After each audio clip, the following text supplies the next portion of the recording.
మిత్రమా, ఒక చిన్న మాట. నువ్వంటే నిజంగా నీకు ఇష్టమేనా?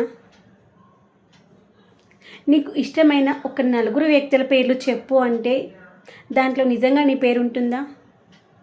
ఇష్టమైన వ్యక్తులు అనగానే నీ పుట్టింటి వాళ్ళు కావచ్చు, నీ అత్తారింటి వాళ్ళు కావచ్చు, లేదంటే నీ కన్న వాళ్ళు కావచ్చు, లేదంటే నువ్వు కన్న వాళ్ళు కావచ్చు, లేదంటే నీ ఫ్రెండ్స్ కావచ్చు. వీళ్ళ పేర్లు చెప్తావు, అంతేగాని నీ పేరు చెప్పుకుంటావా?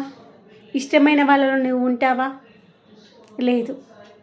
అందరినీ ప్రేమిస్తున్నావు, కానీ నిన్ను నువ్వు ప్రేమించుకోవడం మర్చిపోతున్నావు.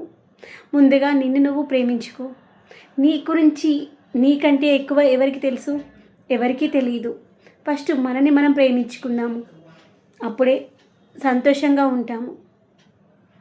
మనల్ని గౌరవించుకుందాము, అప్పుడు ఆనందంగా ఉంటాము.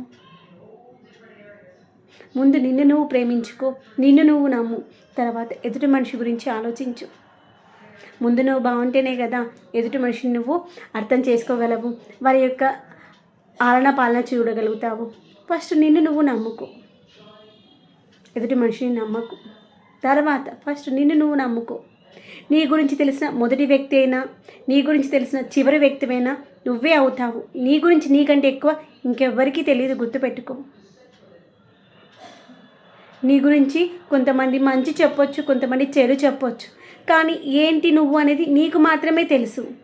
వాళ్ళకి నచ్చినట్టు చేసిన వాళ్ళకి మంచిగా అనిపిస్తావు, నువ్వు చేసేది నచ్చని వాళ్ళకు చెడ్డగా అనిపిస్తావు, కానీ నువ్వేంటో నీకైతే తెలుసు కదా. అందుకే ముందుగా నిన్ను నువ్వు ప్రేమించు, తర్వాత బయట వ్యక్తిని ప్రేమించు.